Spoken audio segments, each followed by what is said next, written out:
Tes 1, 2, 3. Halo. Halo. Sehat semuanya?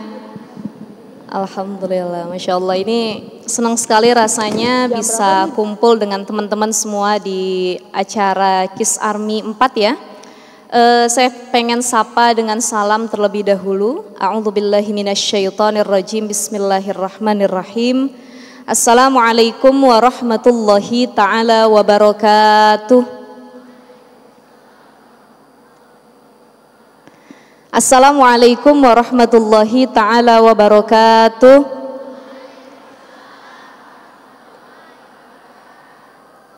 Bagaimana kabarnya, sehat? Alhamdulillah. Hatinya tenang? Jodoh sudah ada? Kelihatan yang hadir ini hatinya sedang galau ya, kemungkinan ya. Sesuai dengan tema kita hari ini, independen sesuai syariat. Mudah-mudahan yang hadir semua dalam keadaan sehat walafiat, teman-teman semua. Dan insya Allah langkah kita untuk sampai di Istiqlal pada pagi hari ini mendapat keberkahan dari Allah Subhanahu wa Ta'ala. Bismillah, alhamdulillah, wassalatu wassalamu ala Rasulillah Muhammad ibni Abdullah wa ala alihi wa sahbihi wa mawalah. Rabbi syrah li sadri wa yassir li amri wahlul uqdatam min lisani yafqahu qawli. Qala Allah Ta'ala fil Qur'anil Karim, bismillahirrahmanirrahim. Subhanaka la ilma lana illa ma 'allamtana innaka antal alimul hakim. Amma ba'd. Teman-teman sekalian yang dimuliakan Allah Subhanahu wa Ta'ala, saya pengen nanya yang hadir pagi hari ini, yang belum menikah, acungkan tangannya. Hampir 90% ya. Yang sudah menikah, yang berniat nikah lagi, nggak ada ya. Hampir 90% mayoritas belum menikah, atau kalau bahasa Gen Z-nya adalah masih berstatus jomblo. Betul ya? Masih jomblo rata-rata? Ada yang bulan depan mau menikah? Ada yang akhir tahun sudah ada niat menikah? Niatnya sih udah ada ustazah, cuman calonnya yang belum ada. Betul ya? Baik, saya ingin sampaikan terlebih dahulu karena tema kita hari ini terkait dengan independen sesuai syariat, independent woman, yang hadir mayoritas perempuan, muslimah, woman, perempuan, wanita. Ada satu penelitian di tahun 2016 yang menyimpulkan begini. Di tahun 2016 sekitar 26,9 perempuan ketika diwawancarai atau dimintai pendapat, hampir sekitar 26,9% mereka nggak mau menikah. Faktornya karena dua hal. Pertama, takut ketika menikah dia punya masalah dalam rumah tangganya. Yang kedua, dia takut menikah karena ketakutan pernikahan bisa menghambat karir yang sedang dia lakukan. Teman-teman, adik-adik yang hadir di sini, mayoritas anak sekolah, anak kampus atau sudah bekerja? SMA, anak kuliah, sudah bekerja, nggak punya pekerjaan, nggak apa-apa ya. Artinya kita di rumah, sedang memang di rumah. Baik begini, 26,9% mereka tidak mau menikah karena dua hal. Satu, takut masalah rumah tangga. Saya ingin katakan kepada teman-teman semua, tidak ada orang yang tidak diberi masalah dalam hidupnya. Apa itu makna kebahagiaan? Kebahagiaan itu maknanya idkhalus surur fi qalbi mu'minin, menghadirkan kebahagiaan di hati sesama mukmin. Jadi kalau kita merasa sampai sekarang belum bahagia, bisa jadi karena kita belum membahagiakan orang-orang di sekitar kita. Kenapa? Karena selama ini kita selalu yang difikirkan masalah. Ada istilah Gen Z begini, quarter life crisis. Sering dengar? Sering dengar? Atau mungkin di sini ada ibu-ibu yang bingung, apa sih maknanya quarter life crisis? merasa hidup ini adalah masalah, krisis. Tiap hari tuh gak kelar-kelar ustazah, masalah saya silih berganti numpuk terus. Kenapa ini terjadi? Karena kita selalu membandingkan kehidupan kita dengan orang lain. Bahkan yang kita bandingkan bukan hanya kawan dekat, kerabat, saudara, tetangga, teman sepermainan, tapi juga yang ada di media sosial. Makanya teman-teman kalau lagi merasa life kita tuh krisis, lagi banyak masalah, langsung pegang dadanya. Kita pegang dada kita dengan tangan kita masing-masing. My life is great. Bareng-bareng. My life is great. I feel no crisis. Bareng-bareng. My life is great. I feel no crisis. Atau 3 kalimat yang harus jadi prinsip hidup. Syukur, sabar, ikhlas. Apa teman-teman? Ya Allah, aku bersyukur belum punya jodoh sampai sekarang. Mungkin aku disuruh mendevelop diri dulu, mengembangkan diri dulu, cari potensi yang ada dalam diri, menjadi orang yang lebih solihah lagi, menjadi calon ibu yang lebih baik lagi. Aku bersyukur ya Allah. Sabar ngelihat teman yang udah punya gandengan kemana-mana, ke kamar mandi digendong, jalan kemanapun digandeng sama pasangannya. Sabar, ikhlas ya Allah dengan takdir yang saya jalani saat ini. Syukur, sabar, ikhlas. My life is great, I feel no crisis. Hidupku nih baik ya Allah. Hidup aku nih sempurna ya Allah. Hidup aku nih gak ada beban masalah. La yukallifullahu nafsan illa wus'aha. Allah tuh kalau ngasih beban, Allah ngasih ujian, Allah ngasih cobaan buat kita, Allah tahu kadar kemampuan kita dalam menghadapinya. Makanya jadi manusia nggak boleh cengeng. Teman-teman semua yang dimuliakan Allah, ada 2 istilah dalam agama yang penting kita ketahui. Ada ma'rifatullah, ada ma'rifatun nas. Saya berdiri boleh nggak ya? Boleh ya. Saya izin minum dulu ya teman-teman ya.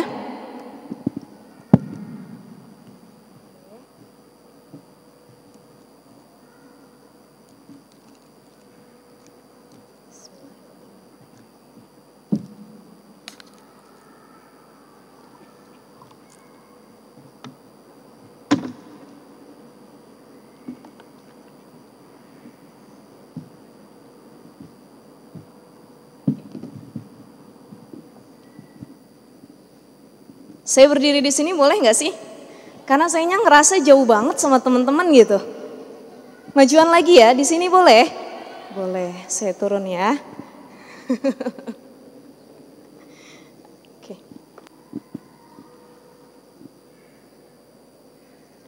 Di sini ya. Maju lagi nih. Oke, di sini aja ya teman-teman ya. Saya berdiri nggak apa-apa kan, mayoritas akhwat ya di sini. Oke, tadi sampai mana pembahasan kita?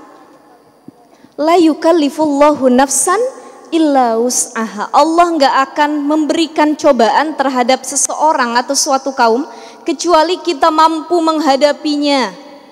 Maka sekarang saya pengen ngobrol sama teman-teman sekalian 2 hal sebagai seorang muslimah perempuan yang wajib diketahui ketika kita hidup.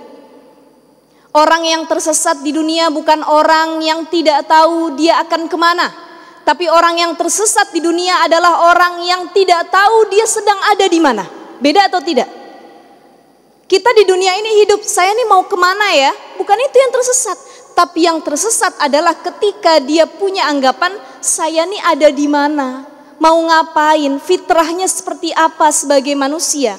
Maka ada 2 hal yang harus kita ketahui bersama. Pertama, ma'rifatullah. Yang kedua, ma'rifatun nas. Apa itu ma'rifatullah? Ma'rifatullah itu adalah konsep diri. Bagaimana cara kita mengenal Allah, mengenal Rabb kita, mengenal Tuhan kita. Saya pengen nanya sama teman-teman, adik-adik, kawan-kawan yang hadir, bagaimana cara kita mengenal Allah? Ada yang tahu? Dengan apa?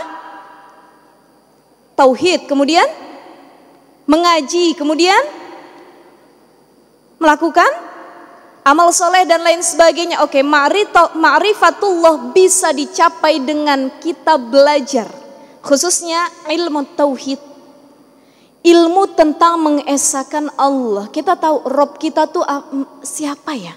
Pernah nggak sih teman-teman waktu masih kecil, saya pengen ajak teman-teman memikirkan tentang Rob kita dulu, baru kita berbicara independent woman. Pernah nggak waktu kecil kita tuh berangan-angan begini, kok saya hidup di dunia ya? Kira-kira kalau kiamat tuh modelnya gimana ya? Allah itu kayak gimana ya? Rupanya, bentuknya.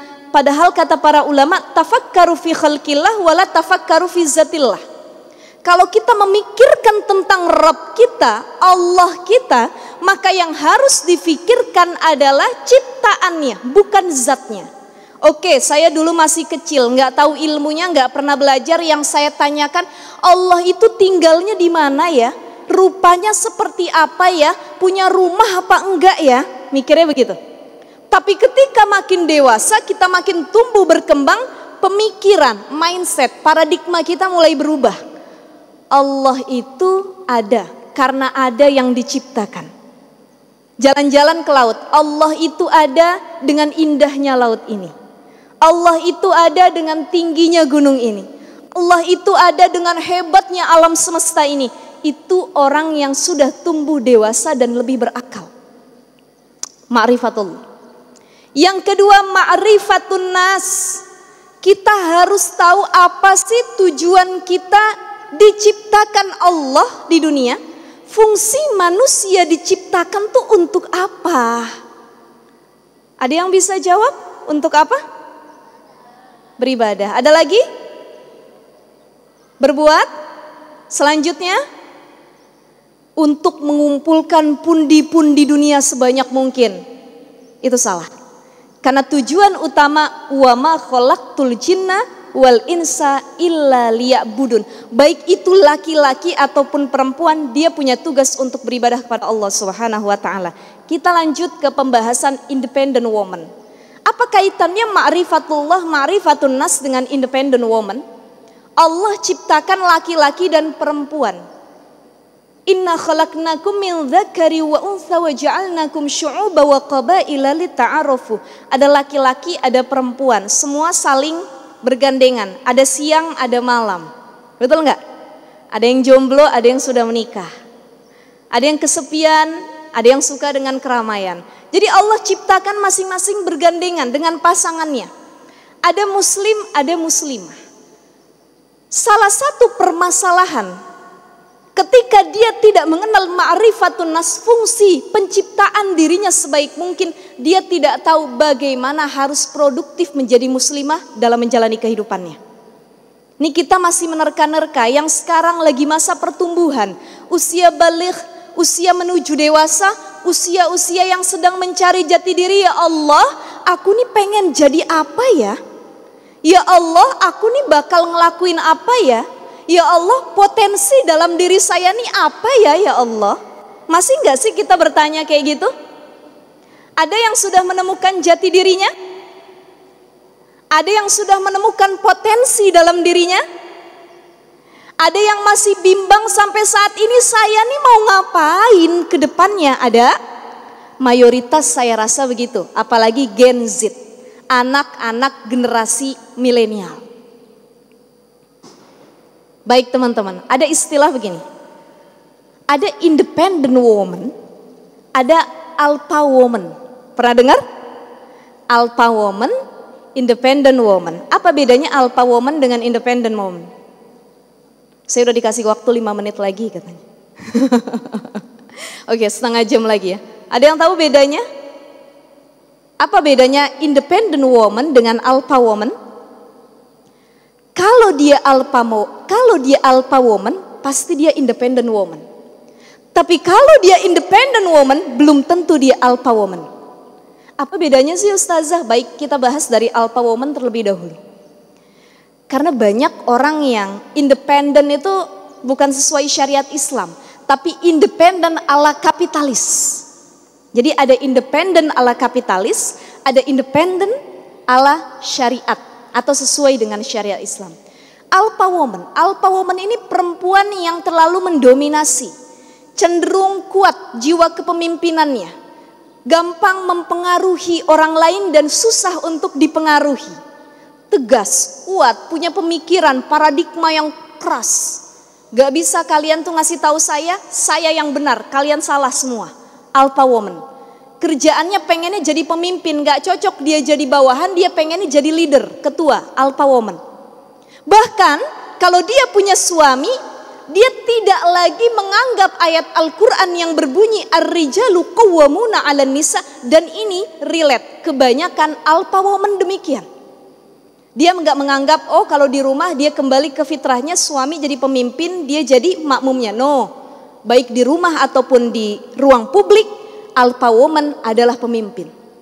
Bahkan saya pernah dapat cerita kisah teman-teman, ada yang curhat sama saya begini, Ustazah, saya mau cerai dengan suami saya, minta pendapat ya.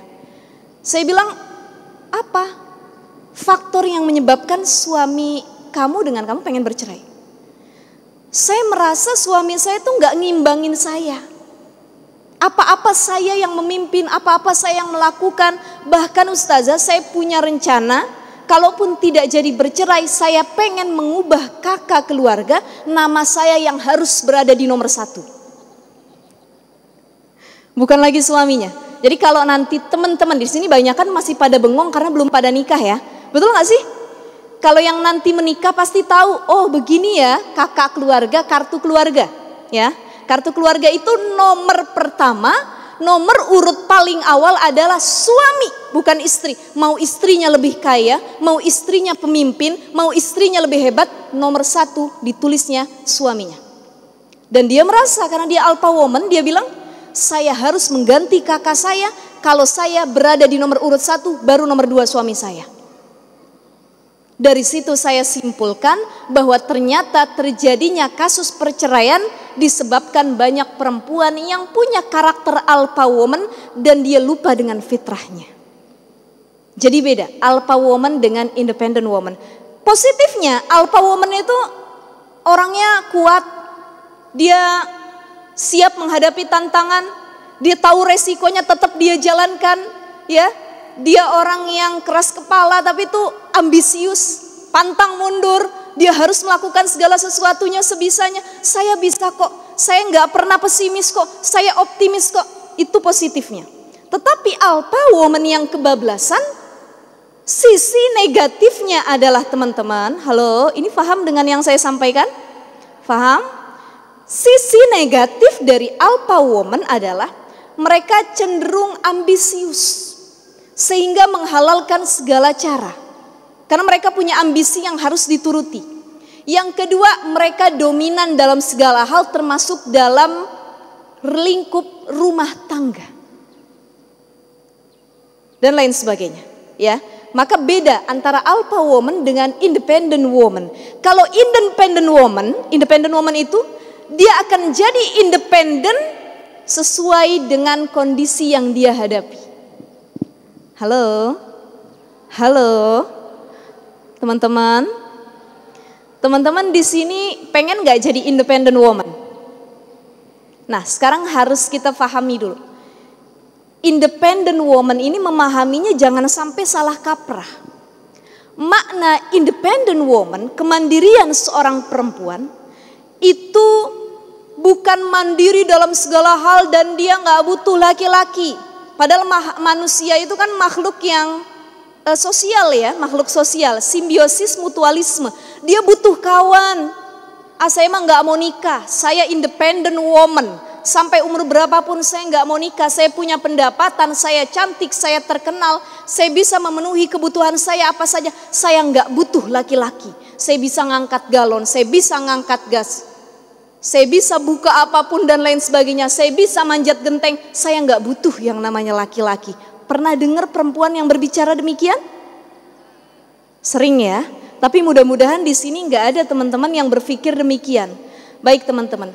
Semandiri-mandirinya perempuan, dia butuh sandaran untuk mendengarkan keluh kesahnya setiap hari. Saya pengen nanya deh sama yang ibu-ibu. Ibu, Yang sudah punya suami, sudah menikah, punya suami itu bahagia apa enggak? Senang atau enggak? Banyak senangnya atau banyak susahnya? Benar, benar. Menikah itu menyenangkan atau membuat sengsara? Menyenangkan. Oke teman-teman, yang selama ini punya pemikiran takut nikah, gara-gara nikah banyak masalah, semua orang pasti dikasih masalah, tinggal kita yang mampu menghadapi masalah tersebut. Nikah itu menyenangkan. Sekarang teman-teman sendirian, galau, merasa tadi quarter life crisis, ya Allah, I feel crisis, my life is crisis, ya Allah, aku lagi banyak masalah, lagi banyak ujian. Nah, perempuan itu butuh sandaran. Coba kalau kita punya suami, ini saya cuma ngajak ngayal dulu ya. Nanti insya Allah kenyataannya nanti ya, berapa tahun atau berapa bulan kemudian. Kita punya suami, perempuan ini nggak butuh dikasih solusi, cuman butuh didengarkan, betul nggak Bu? Betul ya? Jadi suami mau ngasih solusi segimanapun tetap di mata perempuan salah. Coba deh dari hal yang paling sepele, kecil. Mas, aku pakai hari ini pakai baju warna merah nih. Ini contoh baju saya aja yang saya contohin ya. Pakai baju warna merah bagus nggak Mas? Dalam hatinya, sebenarnya nggak bagus sih. Tapi kalau saya bilang nggak bagus, nanti dia ngambek. Saya bilang bagus, jelek bener aslinya. Ya udah, cocok kok mah, bagus. Papa gimana sih? Ini nggak cocok loh sebenarnya sama mama. Udah tahu mama tuh kelihatan berisi gendut, papa nih bohong ya. Ya udah mama cari yang lain, itu emang kurang cocok sama mama. Tuh kan papa mah menghina mama mulu. Selama ini papa tuh ngatain mama gendut terus. Nah, jadi perempuan itu hatinya cepet baper. Kalau ada yang disebut makhluk halus itu bukan cuman hantu ataupun jin. Tapi ada satu makhluk lagi yaitu perempuan. Karena hatinya halus, bapernya gampang, apalagi yang pasangan sendiri. Ya udah, laki-laki cukup perempuan itu menceritakan apa yang sedang dia rasakan, nggak perlu dikasih solusi. Cukup, iya mah, iya sabar ya mah, I love you mah, oke, uhibuki fillah mah, mama yang terbaik, I see teru mah, dan lain sebagainya. Kalau bahasa anak sekarang apa? Bahasa Koreanya? Sarangeo gitu ya. Ya cukup seperti itu saja. Dan satu, itu yang pertama, ucapkan kata-kata yang menguatkan perempuan. Yang kedua, kasih pundak untuk dia bersandar. Ngayal aja dulu ya teman-teman ya.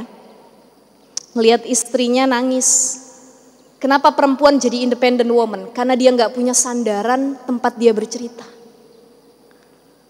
Tapi kalau dia punya sandaran tempat dia bercerita, dia akan tahu kapan dia harus punya karakter independent woman, kapan keindependenan itu harus dihilangkan.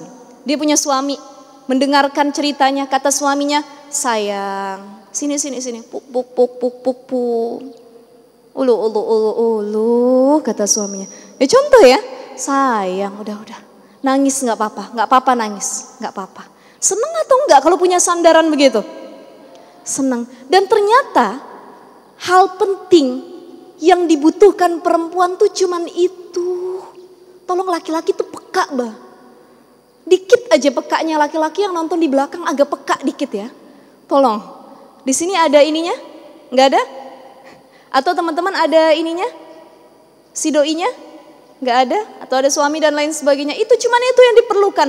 Dia butuh tempat bercerita, dia butuh tempat bersandar. Kenapa banyak perempuan yang hadir di masa kini menjadi seorang independen kapitalis?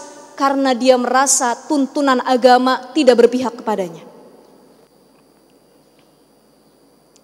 Oke, itu persepsi yang salah. Yang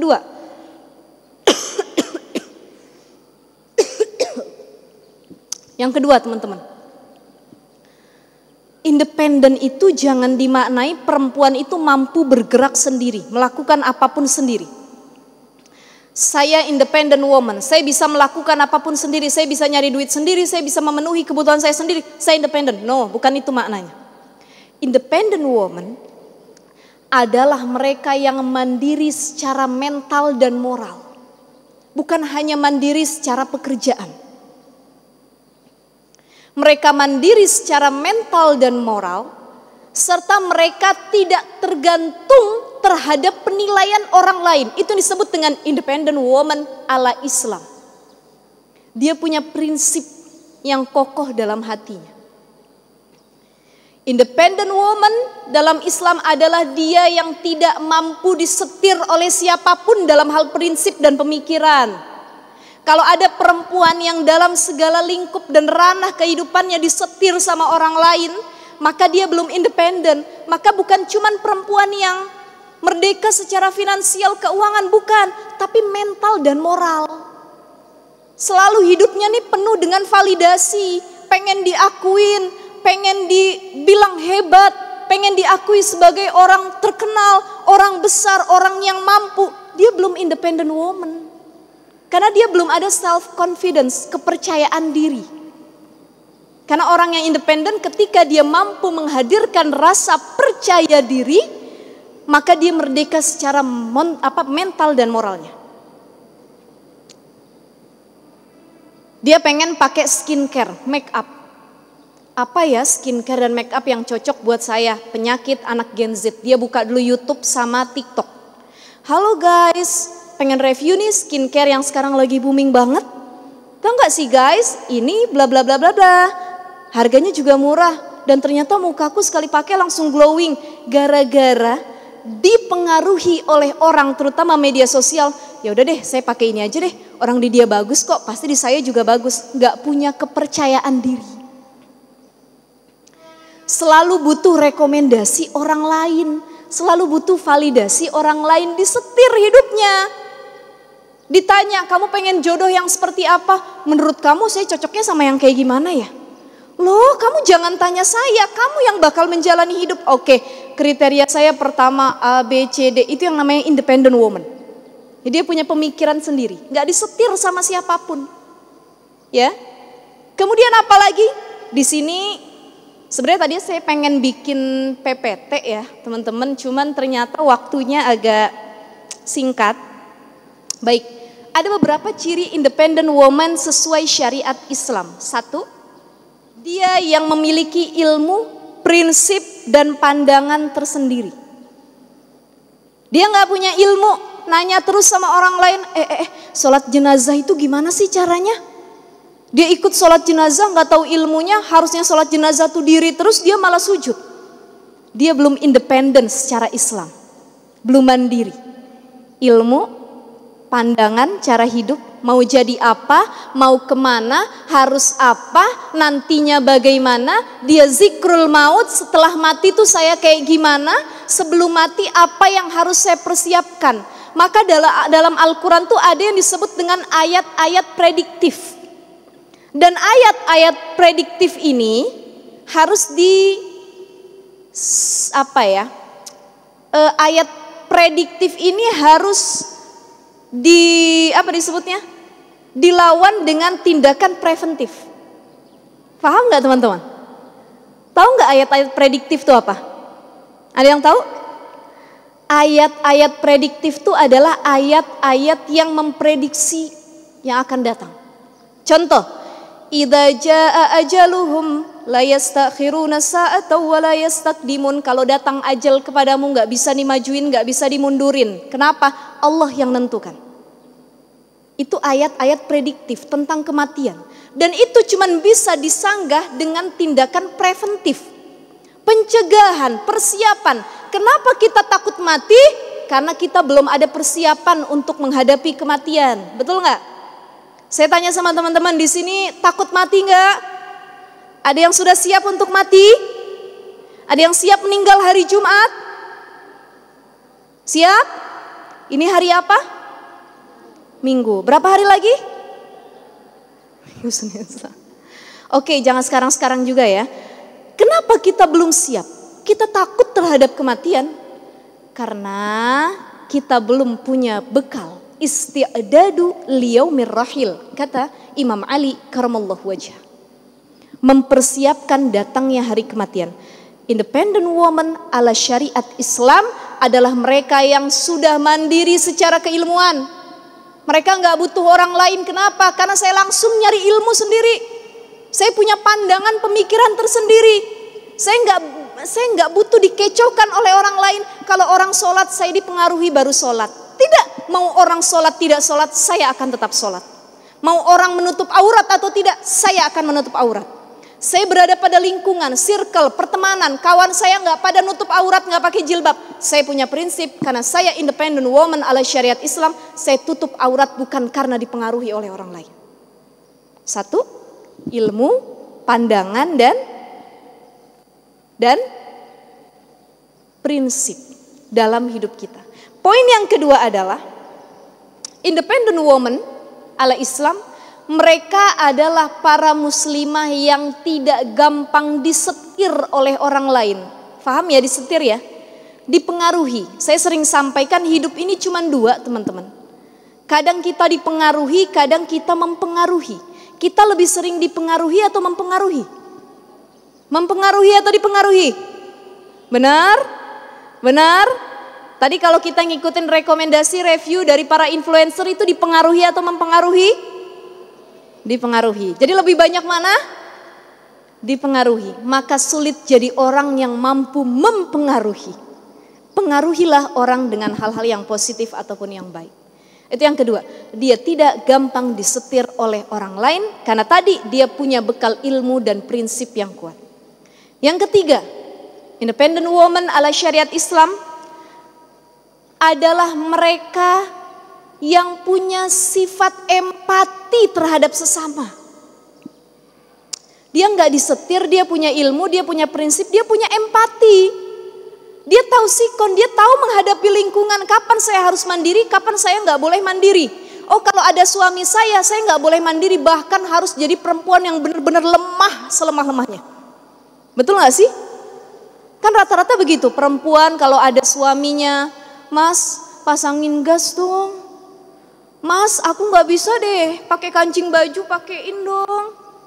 Mas, aku nggak bisa buka tutup botol aqua, bukain dong. Dan suami, karena dia punya karakter, jadi karakter alpha woman itu hampir sama dengan laki-laki. Ya, ini awalnya istilah alpha ini buat laki-laki, bukan perempuan. Karena laki-laki punya sifat mendominasi kepemimpinan, ketika dia menikah dengan seorang perempuan yang mengedepankan sifat lemah lembut di hadapannya, dia merasa menjadi lelaki sejati. Maka jangan pernah menunjukkan kemandirian kita di depan seorang laki-laki. Setuju? Setuju atau tidak? Setuju. Jangan sampai nggak ada yang setuju. Kita bersikap lemah lembut. Ayah, mama nggak bisa ngangkat galon, angkatin dong. Ayah, mama nggak bisa, tolong dong ayah. Wah, suami seneng, bahagianya bukan main. Tapi kalau nggak ada suami, perempuan ini saya anehnya bisa segala hal. Betul nggak sih? Bawa motor sambil gendong anak, di belakangnya bawa galon. Yang dibonceng ada 2 anak, satu nganter sekolah, satu bawa bayi di depannya, dia bisa mandiri. Yang tadinya dia nggak bisa masang gas, nggak ada suaminya, dia bisa. Yang tadinya atapnya bocor, dia bisa naik sampai ke genteng. Kalau nggak ada suami, tapi kalau hadir suaminya, keindependenannya mulai runtuh. Ini yang disebut independent woman ala Islam. Dia tahu bagaimana menempatkan dirinya di momen-momen tertentu. Dan dia punya rasa empati terhadap sesama maupun pasangannya. Yang kelima, untuk jadi muslimah yang independen sesuai syariat Islam, itu harus produktif. Apa teman-teman? Produktif. Apa itu produktif? Produktif itu berbeda dengan sibuk. Saya pengen nanya sama kawan-kawan, ada yang tahu perbedaan produktif dengan sibuk? Ada yang tahu bedanya produktif dengan sibuk? Dalam satu hari dia kuliah di 2 kampus, double degree, dia ikut organisasi di Istiqlal, di Rohis kampusnya, dia ikut organisasi lagi di luar sekolahnya, dia ikut lagi pengajian dan lain sebagainya. Itu disebut produktif atau sibuk? Produktif atau sibuk? Sibuk. Bagaimana ciri orang yang produktif? Produktif itu never stop moving. Apa teman-teman? Produktif adalah never stop moving. Dia nggak berhenti bergerak. untuk melakukan kebaikan walaupun cuma satu hal yang dia lakukan. Beda dengan sibuk, semua pengen dikejar tapi tidak ada yang menghasilkan kebaikan. Dia fokus hanya dalam satu hal. Fokus, dia lakukan, dia tahu ke depannya bagaimana. Ini yang disebut dengan produktif. Dan kalau pengen jadi perempuan yang independen, produktif harus ada dalam dirinya. Never stop moving, lakukan kebaikan apapun. Wal asri, innal insana lafi khusr, illal ladina amanu wa amilus wa sobis sabr. 4 karakter yang tidak rugi kata Allah Subhanahu wa taala dalam surah Al-Asr. 1, orang yang beriman. 2, orang yang beramal solih.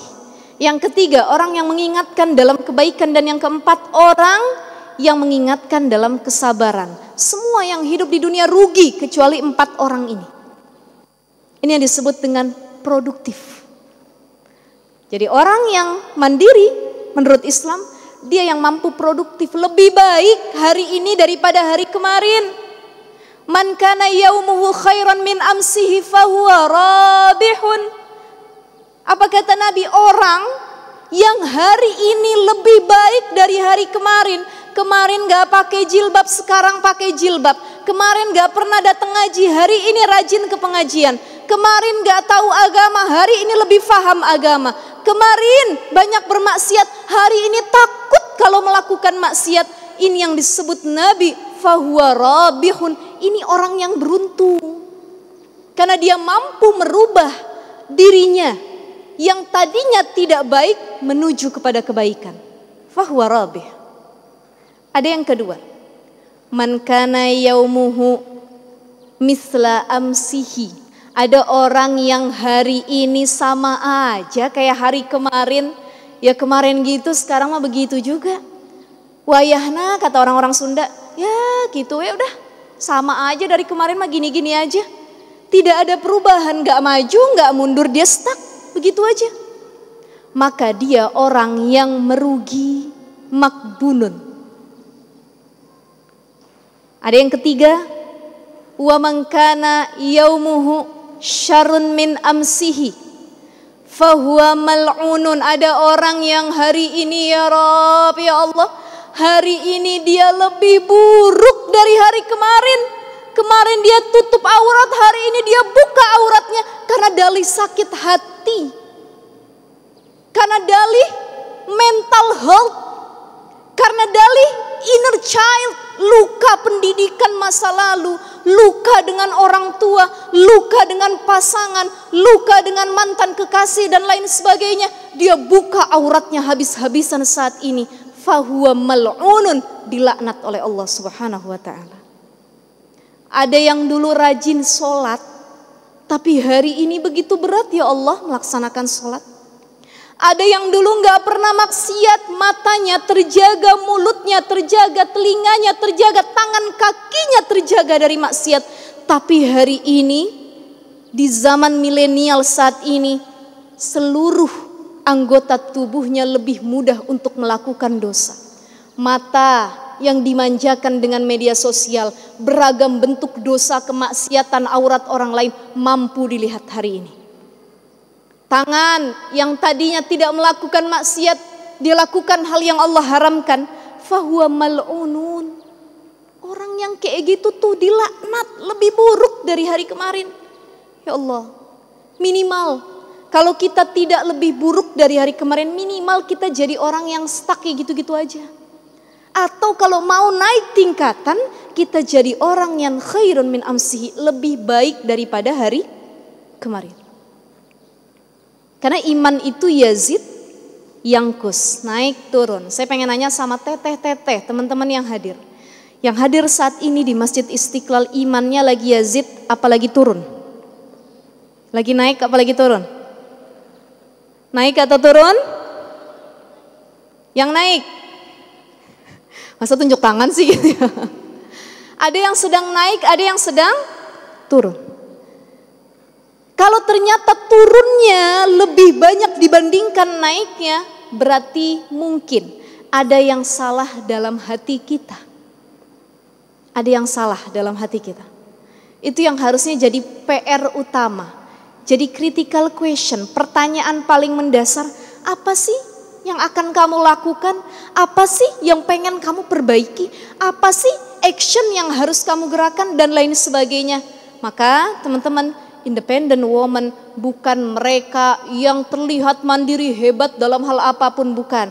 Tapi mereka yang punya rasa empati, mereka yang produktif, tahu bagaimana bersikap, tahu bagaimana manajemen pembagian waktu. Saya perempuan, saya tahu fitrah saya. Fitrah saya mengandung, melahirkan, menyusui. Ini 3 fitrah utama. Kalau 3 fitrah ini saya lawan, maka saya bukan wanita seutuhnya. Sehebat apapun saya, semenarik apapun karir di luar sana, kalau 3 fitrah ini sudah datang kepada saya, ini yang harus saya utamakan. Itu yang harusnya jadi prinsip dasar buat kita. Mengandung, melahirkan, menyusui. Jadi anak perempuan solihah, jadi istri yang taat, jadi madrasatul ula. Al-ummu al-hadarah. Al-ummu madrasatul ula, sekolah pertama buat anak-anaknya. Al-ummu al-hadarah, ibu itu adalah pondasi peradaban. Al-ummu al-hadarah, ibu itu adalah pondasi peradaban. Jadi jangan cuman pengen independence, pengen menjadi wanita hebat yang berkarir di ranah publik, tapi kita lupa dengan ranah domestik kita sebagai seorang perempuan. No, salah jalan kita sebagai seorang muslimah. Teman-teman coba lihat, saya sedikit lagi waktunya ya, karena abis ini ada sesi lagi yang lainnya. Mari kita lihat perempuan-perempuan hebat baik di zaman Nabi, para sahabat, tabi'in dan lainnya. Ada Sayyidatuna Khadijah radhiyallahu anha. Dia pedagang entrepreneur muslimah yang sukses. Dia mampu membalanskan antara brand beauty and behavior, kecantikan, akhlak karimah, kemudian brandnya bagaimana sih menjalankan bisnis dengan baik sehingga hasil usaha bisnisnya itu bisa dia sumbangkan untuk dakwah suaminya. Ini yang luar biasa. Ada Siti Aisyah radhiyallahu anha yang hafal ratusan ribu hadis. Dia perempuan. Ada Ashifa, salah seorang manajer pasar di Madinah kala itu yang diangkat oleh Khalifah Umar bin Khattab, dan dia perempuan. Ada Mu'nisat al-Ayyubiyah, Syamiyat at-Taimiyah, ada Az-Zahra putri sejarawan Abdul Latif, kemudian ada Syekh Syuhra, beliau itu gurunya Imam Syafi'i. Ada lagi kalau kita terbang sedikit ke daerah Kairo, teman-teman tahu Kairo? Tahu? Manggarai belok kanan. Insya Allah nanti kita sampai ke sana semua ya. Di Kairo itu ada makam Imam Syafi'i, ada gurunya Imam Waqi, ada Ibnu Athaillah As-Sakandari, dan ada makamnya Sayyidah Nafisah, seorang guru perempuan, syekhah perempuan yang fenomenal dulu teman-teman. Walillahilham, alhamdulillah, tahaddus bi ni'mah. Saya dulu Allah karuniakan pernah belajar di Mesir, di Kairo. Kalau setiap saya mau ujian, imtihan ya. Biasanya kalau anak-anak, mungkin di sini juga ada anak-anak yang pernah di Azhar. Saya nggak tahu kalau di kampus Timur Tengah lain begitu apa enggak, tapi kalau kami di Azhar waktu itu, setiap kami mau imtihan, itu selalu punya tirakat atau amalan-amalan tertentu yang kita istiqomahkan. Ada yang tiap berangkat sekolah ataupun ke kampus, dia sedekah. Ada yang dia nelpon orang tuanya di Indonesia minta ridho. Ada yang dia datang ke gurunya, dia cium tangan, minta ridho, doain mudah-mudahan imtihannya lulus. Jadi ternyata yang naik kelas di Azhar di Mesir bukan mereka yang pintar, bukan. Tapi mereka yang sungguh-sungguh dan doanya kenceng sama Allah plus punya tirakat tertentu.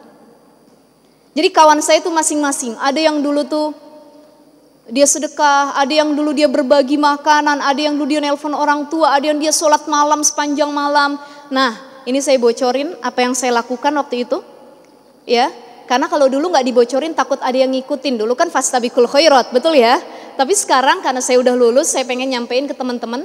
Saya dulu punya kebiasaan kalau setiap mau imtihan, Itu saya berangkat jalan naik mobil sendiri dari asrama Sakan saya menuju ke dua makam. Makam Imam Asy-Syafi'i dan makamnya Sayyidah Nafisah. Sayyidah Nafisah ini seorang guru besar perempuan di Mesir. Sayyidah Nafisah ini kalau dalam sejarah, beliau itu gurunya Imam Syafi'i dan juga gurunya Imam Ahmad bin Hambal. Dua guru besar fiqih, Imam Syafi'i, Imam Ahmad bin Hambal, gurunya Sayyidah Nafisah. Salah satu gurunya perempuan. Hebat gak? Hebat ya, perempuan loh dia. Tapi jadi guru para pakar fikih, ulama besar. Sayyidah Nafisah itu makamnya jauh dari Imam Syafi'i. Kalau Imam Syafi'i itu arah Sayyidah Aisyah ke sana, Sayyidah Nafisah tuh ke sana lebih jauh lagi, berlawanan arah. Itu tiap pagi kalau saya masuk kampus tuh dulu ujiannya contoh jam 10. Karena orang-orang Mesir itu nggak ada yang ujian jam 7 pagi, mereka masih pada tidur semua. Ya, beda sama di Indonesia masuknya jam 7 jam 8. Di sana jam 10 jam 11. Dari pagi jam 6 jam 7 saya udah jalan kelincar-kelincir. Saya cari bis atau saya cari angkot. Kemudian saya datang dulu ke makam Imam Syafi'i.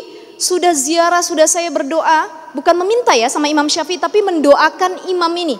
Gitu ya, mendoakan beliau, ngirim Fatihah saja. Saya berbalik haluan ke Sayyidah Nafisah, Masya Allah.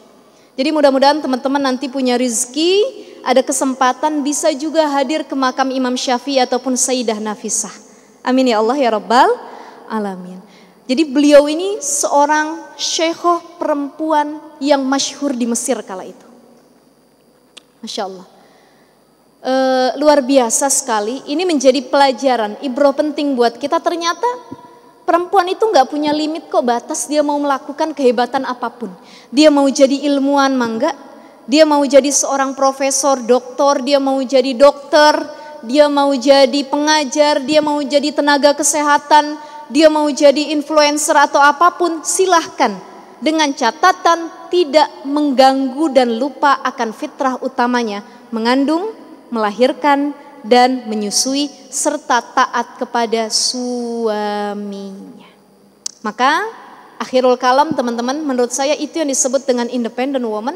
Orang yang mampu memanage waktunya dan mampu menempatkan kondisi kapan dia harus mandiri, kapan dia harus bergantung kepada orang lain. Dan orang atau seorang muslimah yang senantiasa punya prinsip.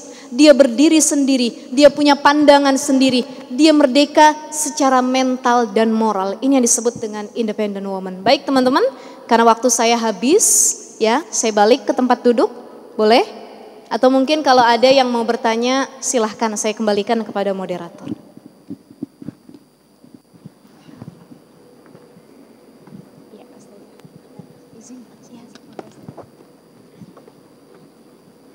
Baik, Masya Allah. Terima kasih banyak kepada Ustazah Syifa atas penyampaian materinya yang luar biasa. Ya, daging banget ya Kak ya. Doa, jazakumullah khairan katsiran. Boleh kita beri tepuk tangan untuk Ustazah Syifa. Luar biasa ya teman-teman. Semoga tadi materinya itu luar biasa ya Kak ya, tentang independent woman. Kira-kira Kak Nudia nangkep poin-poin apa nih dari Ustazah? Tentang independent woman, dari beberapa materi yang sudah disampaikan Ustazah Syifa tadi, agak ternotis ya teman-teman. Mungkin teman-teman juga sudah menulis, ada yang mencatat bahwa ciri-ciri independent woman itu sesuai syariat Islam ada beberapa nih. Yang pertama, prinsip ilmu dan dia banyak bertanya. Yang kedua, tidak gampang disetir orang. Jadi tahu mana yang harus diprioritaskan dan mana yang harus didahulukan. Terus dia punya sifat empati yang tinggi gitu. Dan terakhir harus produktif tentunya, karena antara produktif dan sibuk itu berbeda ya teman-teman. Betul gitu. Sekali. Independent woman mendahulukan produktif, karena produktif itu dia tahu mana yang harus diprioritaskan terlebih dahulu. Oke, itu tadi ya dari gitu? Ustazah Syifa, betul ya Ustazah ya. Ya. Nah selanjutnya kita akan buka sesi Q&A untuk dua penanya tercepat. Jadi nanti akan ada dari sisi kanan. Dari sisi Sebentar, kanan. sabar ya Kak. Sabar ya teman-teman semua, dari sisi kanan dan sisi kiri. Wah udah pada gak sabar nih. Jadi nanti teman-teman panitia boleh dibantu untuk melihat siapa yang angkat tangan paling cepat ya. Kita mungkin dari sisi kanan terlebih dahulu ya boleh, Kak ya. Kak Merin silahkan. Oke, boleh dari silahkan sisi kanan. dari sebelah kanan. Sebentar, belum. Nanti kita hitung dulu ya kakak-kakak ya. Kita hitung dulu. Oke. 1, 2, 3. Oke. Mbak yang baju putih silahkan. Ya. Ibu ya. Yang berkerudung hitam. Tuh. Oke. Sebelumnya Ustazah ini mau Sebelum dibuka Q&A tadi udah mengangkat tangan duluan ya Bu. Insya Allah sangat semangat sekali. Beri tepuk tangan untuk mbaknya. Insya Allah. boleh langsung saja. Ya. Assalamualaikum warahmatullahi wabarakatuh. Waalaikumsalam warahmatullahi wabarakatuh. Saya Herni dari Cikarang. Terima kasih Ustazah dikasih kesempatan untuk bertanya. Karena tema ini dari tadi mulai Ustazah itu memang terjadi dalam kehidupan saya dalam berumah tangga sudah 28 tahun. Karena saya dulu seorang bekerja selama 20 tahun dan saya menjadi wanita yang seperti Ustazah bicarakan yang merasa tidak membutuhkan suami. Semua saya kerjakan sendiri dan saya merasa mampu. Saya bekerja tidak mengenal waktu. Yang difikirkan saya hanya saya mampu tanpa suami. Saya tidak butuh gaji suami. Saya bisa melakukan semuanya, mengurus anak dan semuanya saya kerjakan dengan sendiri. Itu yang saya lakukan selama 20 tahun. Dan perubahan ini terjadi semenjak terjadinya Covid. Saya berhenti bekerja dan saya mulai mencari jati diri saya. Ternyata apa yang selama 20 tahun saya lakukan itu salah. Saya merasa imam saya sepelekan, surga saya belakangkan. Disitulah saya mulai menjadi apa yang harus saya lakukan saat ini. Dan sekarang ini dalam setahun ini saya mengikuti beberapa kajian. Setiap kajian dimanapun saya ikuti karena saya ingin menebus dosa-dosa saya kepada suami. Yang ingin saya tanyakan, bagaimana caranya mematapkan hati saya kalau apa yang saya lakukan ini ternyata salah.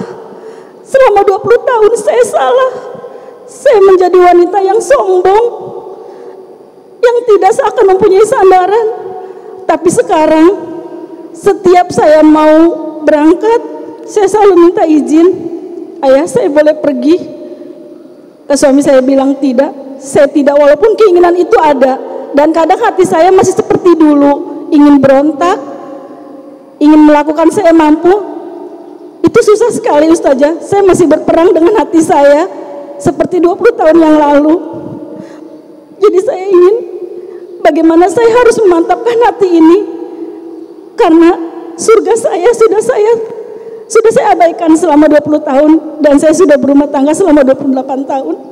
Itu aja Ustazah. Terima kasih.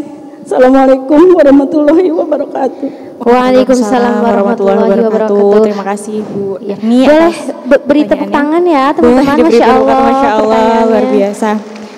Ini kita boleh tampung dulu ya Ustazah pertanyaannya. Silakan untuk sisi sebelah kiri, belum kakak-kakak sebentar ya.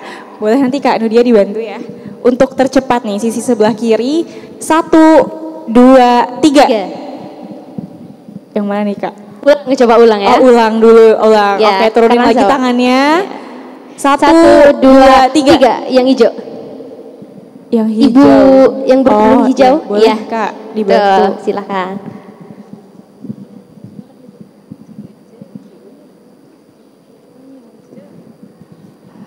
Bismillah. Assalamualaikum warahmatullahi wabarakatuh. Waalaikumsalam warahmatullahi wabarakatuh. Senang rasanya bisa hadir kembali di taklim Ustazah yang kedua setelah yang di Bekasi. Masya Allah. Ustazah mau nanya, boleh tidak kalau perempuan jadi imam sholat? Ya benar. Ya. Kalau misalkan suaminya sakit, ya nggak bisa jadi imam lah ibaratnya. Kita yang maju ke depan boleh tidak gitu mengimami suami gitu. Maaf ya Ustazah ya. Gitu aja. Wassalamualaikum warahmatullahi wabarakatuh. Waalaikumsalam warahmatullahi wabarakatuh. Baik, terima kasih Ibu atas pertanyaannya. Boleh beri tepuk tangan juga boleh, untuk ibunya. Ya, mungkin untuk Ustazah Syifa boleh langsung untuk menjawab ya Ustazah, dipersilahkan. Baik, bismillahirrahmanirrahim. Saya coba jawab pertanyaan yang kedua dulu. Boleh nggak perempuan jadi imam sholat? Dalam Islam mayoritas para ulama tidak membolehkan perempuan menjadi imam sholat di depan laki-laki. Ya, bahkan kalau kita punya anak kecil, kita harus melatih dia untuk terlebih dahulu belajar menjadi imam, bukan kita yang mengimamkan. Jadi kalau dalam keluarga ayahnya sakit tidak bisa menjadi imam, bukan istrinya yang menggantikan, melainkan ada nggak anggota keluarga lainnya dan itu laki-laki. Itu yang harus didahulukan. Kalau ternyata cuma ada suami istri, ya baiknya nggak usah berjamaah. Masa istrinya yang ngimamin kan? Padahal jelas dalam Al-Quran, ar-rijalu qawwamuna 'alan nisa. Baik ini dalam sholat maupun dalam kehidupan rumah tangga, laki-laki adalah pemimpin bagi perempuan. Mau alasannya laki-laki itu sakit dan perempuannya sehat, tidak dibenarkan. Ya, tidak dibenarkan. Maka lebih baik untuk sholat sendirian dibanding harus berjamaah. Karena para ulama sepakat untuk tidak membolehkan perempuan menjadi imam bagi laki-laki. Seperti itu ya. Dicari solusi yang lain dulu. Kalau cuma berdua ya udah nggak usah sholat gitu ya, kurang lebih ya. Baik, yang kedua pertanyaannya. Ibu siapa tadi? Bu Erni. Ibu siapa? Bu Erni ya Bu ya? Bu Erni ya? Ya. Iya, baik. Beliau punya pengalaman 20 tahun mungkin bukan lagi independent woman ya, tapi jadi alpha woman. Yang akhirnya merasa tidak butuh kepada pasangan, tidak butuh orang lain. Saya bisa melakukan apapun sendiri, saya punya pekerjaan ini. Teman-teman, saya ingin kita merefleksi diri sedikit saja. Kita ini perempuan, kita tahu fitrahnya. Mana langkah yang harus kita jalani, mana gerak yang harus kita terusi, mana yang tidak boleh. Kalau kita rasa gerak langkah pekerjaan kita melanggar fitrahnya, melanggar izin dari pasangan kita, merusak rumah tangga kita, lebih baik di cancel, ditiadakan. Berarti kita bukan independen, kita cuma ambisius jadi alpha woman, bukan independen. Sekarang saya baru tahu ustazah setelah 20 tahun gak punya pendapatan ketika COVID, ternyata saya butuh suami. Oh, bisa jadi barangkali selama ini ada kesombongan yang ada dalam hati kita. Kenapa? Karena yang kita pikir selama ini mandiri itu kalau punya penghasilan sendiri. Mandiri itu kalau punya materi. Mandiri itu kalau dunia sudah dia kuasai. Bukan itu yang disebut dengan mandiri. Maka saya ingin sampaikan kepada teman-teman yang sudah menikah maupun belum menikah. Kawan terbaik kita sampai kapanpun tuh cuman satu, teman-teman. Siapa? Suami. Istri. Anak udah gede dia ninggalin orang tuanya. Pergi berkeluarga. Orang tua gak selamanya dengan kita. Tapi suami sampai akhir hayat dia sama kita. Kalau jodohnya bagus dan kita jaga hubungan itu sebaik mungkin. Makanya cari pasangan mau nikah, ya Allah, saya bukan cuma nyari sandaran hidup, bukan. Tapi bagaimana saya cari orang yang bisa sehidup sesyurga. Sama-sama menghadapi susah senang kehidupan. Maka saya katakan kepada ibu-ibu, selamat ibu punya suami yang soleh yang baik. Buktinya 20 tahun ini ibu masih melihat dia tersenyum dan berbuat baik kepada istrinya. Karena teman-teman yang saya baca, di tahun 2020 ada satu penelitian sekitar 90% kasus perceraian yang ada di Indonesia itu diinisiasi oleh gugatan yang pertama dilayangkan oleh perempuan, bukan laki-laki. Jadi ternyata perceraian di Indonesia mayoritas itu karena perempuan yang menggugat, bukan karena laki-lakinya yang menolak. Kenapa alasannya? Setelah diteliti dari penelitian tersebut, 90% itu perempuan yang menggugat suaminya dikarenakan dia punya penghasilan sendiri dan merasa lebih dominan daripada pasangannya. Ya Allah, ya Rahman. Perempuan itu kalau pengen masuk surga tuh gampang.